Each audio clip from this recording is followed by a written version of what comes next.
If you have got a government which has closed off all other channels of peaceful change, what else could we do except to surrender, to resign ourselves to slavery? And we couldn't do that as long as the people were willing, because this is their own war.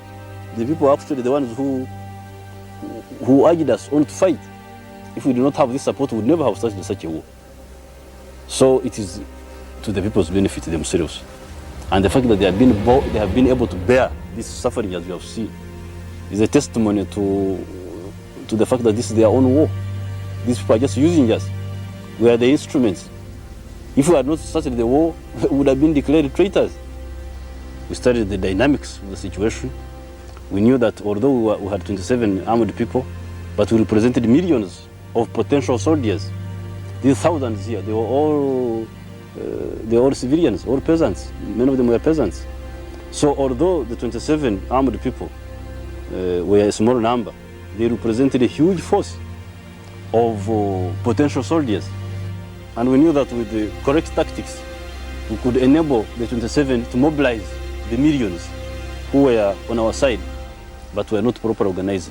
These thousands here, they were all civilians, all peasants. Many of them were peasants. So although the 27 armed people were a small number, they represented a huge force of potential soldiers.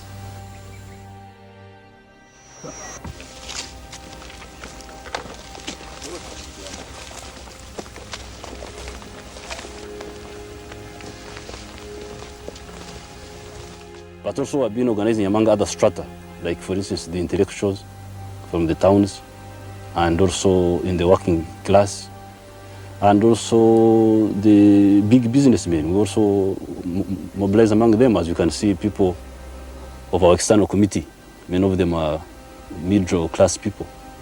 So we educate everybody who is willing to work with us.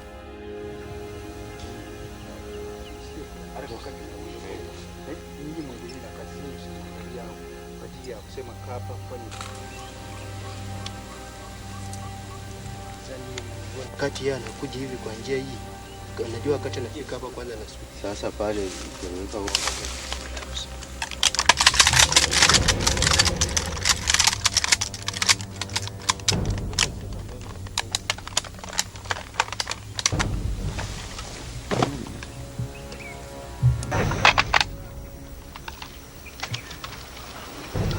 Line position.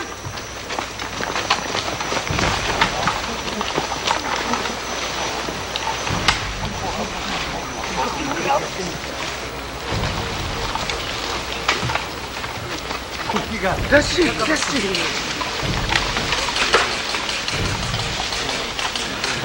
Conductor! Section, put it! Section, put it! Section, put it! Section, charge!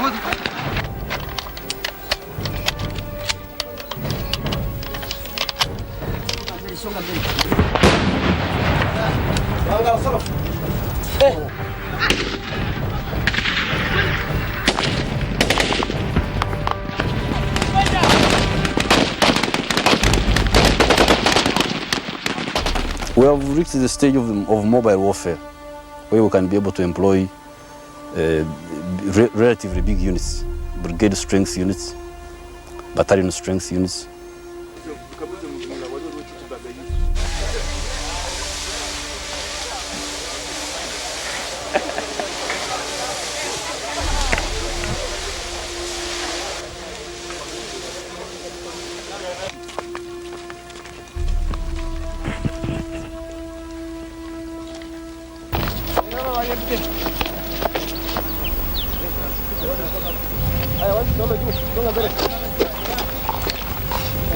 Of course, we still also use the old small tactics of company, section, level type of operations.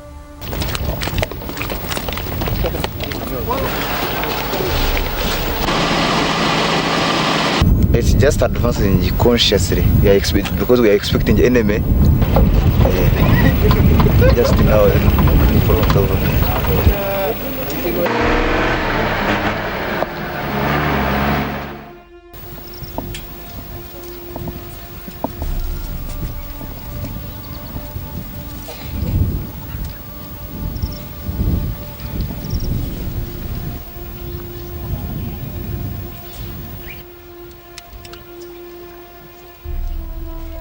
It is estimated to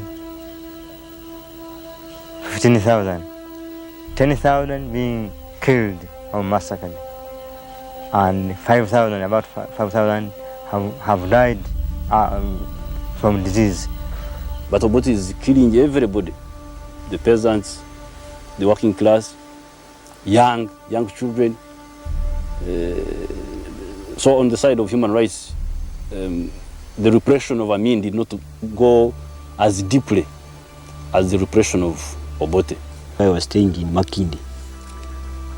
I witnessed a number of people, innocent people, who were killed there, who were always being tortured in the army cells, and even my fellow army people, army men, were killed there. Those who appeared to UPC royalists as sympathizers of other political parties just were being arrested and tortured and killed in the broad daylight.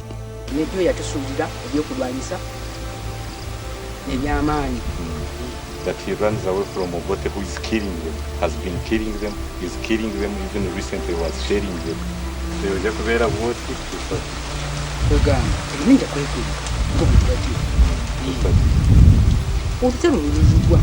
That he will be hiding until the war ends.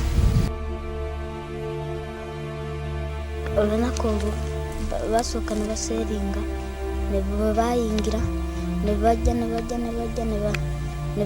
abaana nti abamu nebadduka nebakwata maama wange nebamutta nente nebazitwala ne sente nebazitwala ono waba omulaalo gwe baali basise omulaalo waffe bwe yajja n'agamba maama wamwe bamusonyiwa nebagamba gweddayo omulaalo najja n'atulagirira maama waffe gy'afiiridde netujja netumuziika ne taata. This place is a graveyard, one of the few which have recently been discovered in Kampala.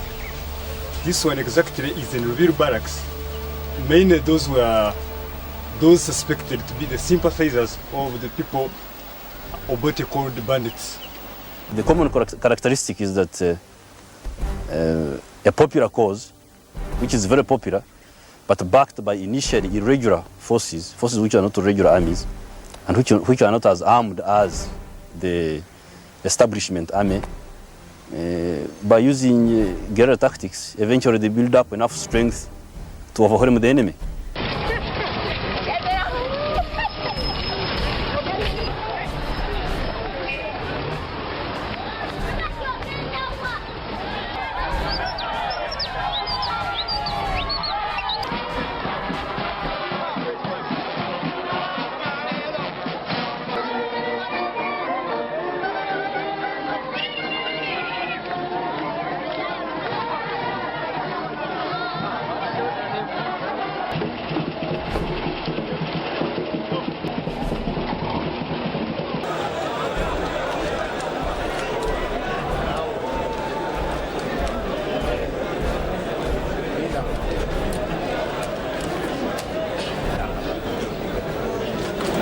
I, Yoweri Museveni, swear that I will be faithful and bear true allegiance to the Republic of Uganda, and that I will preserve, protect, and defend the Constitution.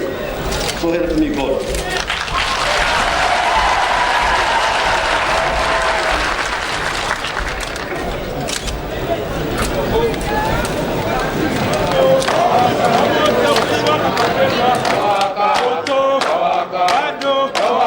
Moto kuiwaka masindi, moto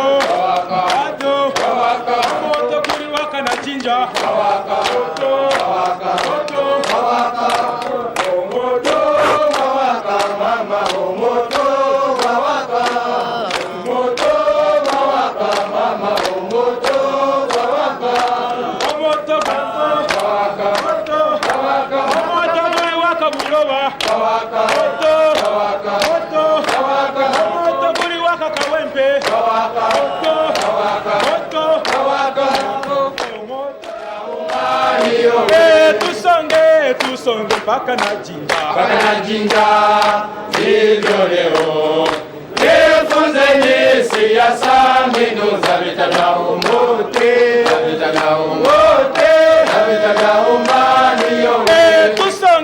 tusonge mpaka na guru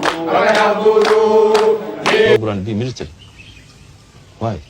The only background, military background, is that we overthrew a dictatorship by means of a revolution. That's all. So I would not accept, as some people are trying to do, like Benessa, for instance, and some other chaps, who wanted to erase the contribution of the fighting forces from the history of Uganda, to the extent of even wanting to disband the fighters who fought and scatter them, send them back to the villages. That one we cannot accept, because that is an attempt to negate our history. But do you want the military to remain in control? No. What happens is that we have used armed struggle to solve a situation which could not be solved by any other means. Now that that has been accomplished, we go to the next phase of broadening democracy and involving the population. That's all it means. But if somebody wants to eliminate any contribution by the armed struggle, then that's a negative.